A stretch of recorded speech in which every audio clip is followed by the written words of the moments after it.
Good morning दोस्तों, शुरू करते हैं आज का ब्लॉग बिना किसी देरी के। सबसे पहले नववर्ष की हार्दिक शुभकामनाएं। आज था नया साल, तो मैं और मेरे भाई लोग सोचते हैं हनुमत धाम और श्याम मंदिर जाने का। और फिर क्या था, निकल लेते हैं हम सब लोग। बातों बातों में ही हम लोग पहुंच जाते हैं शाहजहांपुर। लेकिन ये क्या, साल के पहले दिन ही इनको पूछ दिया गया, बेचारे का न्यू ईयर बना दिया। देखते ही देखते हम लोग आ जाते हैं छावनी में। फिर जेल रोड से आगे चलते चलते हमको मिलती है रेड लाइट। फिर हमको करना पड़ता है काफी देर इंतजार। फिर रेड लाइट से निकलने के बाद हम लोग चल देते हैं हनुमत धाम साइड। आज था साल का पहला दिन, तो मैं सोचता हूँ साल की शुरुआत बाबा के धाम से करते हैं। और देखते ही देखते हम लोग आ जाते हैं हनुमत धाम। फिर हनुमत धाम में अपनी गाड़ी को पार्क करके हम लोग चल देते हैं बाबा के दर्शन करने। फिर क्या था, जयकारे लगाते हुए चल देते हैं हम लोग आगे। आप लोग भी लिख दो कमेंट में जय श्री राम। और ये रहे हमारे बजरंग भाई। और फिर हम सब लोग प्रसाद लेके चल देते हैं आगे की तरफ। और यहाँ देखने को मिलती है काफी ज्यादा भीड़। भाई मैं तो सोच रहा था न्यू ईयर पे मैं ही दर्शन करने जाऊंगा, लेकिन मुझे क्या पता था, मुझसे पहले ही बहुत ज्यादा लोग आ चुके होंगे यहाँ पे। इन सब बातों को रखते हैं साइड में और चल देते हैं बजरंग भाई की तरफ। भाई मैंने पीछे देखा, मेरा एक भी दोस्त ना दिख रहा था। दिखेगा भी कैसे भाई, ये देख रहे हो इनको,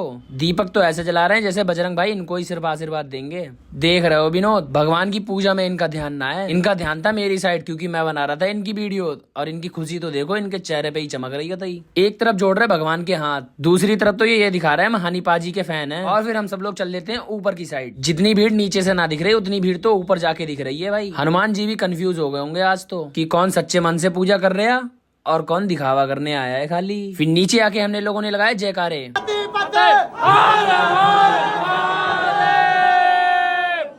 और हनुमत धाम से पूजा करने के बाद हम लोग चल देते हैं खाटू श्याम मंदिर, जो कि बरेली मोड़ पे स्थित है। और शाहजहांपुर में जाम का कारण क्या है वो आप लोग बताओ कमेंट करके। फिलहाल हिंट तो मैंने दे दी है क्या है। और फिर हम लोग आ जाते हैं श्री श्याम मंदिर। भाई मुझे तो लग रहा था हनुमत धाम में ही भीड़ है खाली, जब यहाँ आके देखा तो मेरी आंखें खुली की खुली रह गई। देख रहे हो भाई, पैर रखने की जगह ना है बिल्कुल भी। और काफी देरी के बाद हम लोग भी लग जाते हैं लाइन में, और लगभग आधा घंटे हमको धीरे धीरे चलना पड़ता है लाइन में लग के। फिर फाइनली हम लोग पहुंच जाते हैं ऊपर मेन गेट पे। भीड़ के बारे में मैं जितना बोलूँ उतना कम है, फिलहाल आप लोग देख लो खुद। और फाइनली हम करते हैं बाबा के दर्शन। भाई जिस हिसाब से भीड़ थी, मुझे तो लगा था मेरे दर्शन नहीं हो पाएंगे, लेकिन मेरे दर्शन बहुत अच्छे हुए। और फिर हम सब लोग दर्शन करके आ जाते हैं नीचे। इनको देख रहे हो भाई, बाबा जी बन गई है। और टीका वगैरह लगवाने के बाद सीधा हम लोग आ जाते हैं रोड पे और चल देते हैं अपनी कार की तरफ। और भीड़ की वजह से पूरा रोड ही ब्लॉक हो गया था। और फिर भीड़ में धीरे धीरे चलते चलते हम लोग भी यहाँ से चल देते हैं आगे के लिए। और जाम बस बरेली मोड़ तक ही था, आगे तो बिल्कुल सुनसान और खाली रोड मिला हमको। फिर थोड़ा आगे चल के हम लोगों को दिखता है रास्ते में भंडारा। इसे देख रहे हो भाई, भंडारे की पूड़ी और सब्जी तो छोड़ेगा ही नहीं। फिर हम लोग आ जाते हैं घंटाघर, और वहाँ भी हमको मिलती है जाम। और घंटाघर की जाम से निकलने के बाद सीधा हम लोग आ जाते हैं शहीद पार्क। और शहीद पार्क में अपना अपना टिकट कटाने के बाद हम लोग आ जाते हैं अंदर आके देखा तो बच्चे झूल लेते अपना अपना झूला। और ये हमारे ग्रुप का ऐसा बंदा है जिसकी बस लंबाई ज्यादा है, बाकी इसका दिमाग तो बच्चों वाला ही है। भाई इसने एक भी झूला ना छोड़ा बच्चों का। भाई बचपने से भी हद होता है बिल्कुल। और फिर पार्क में मिलने आ जाते हैं मुझसे कुछ भाई लोग, बोलते हैं भाई मुझे भी ले लो ब्लॉग में। मैंने कहा ठीक है। इन्हें देख रहे हो भाई,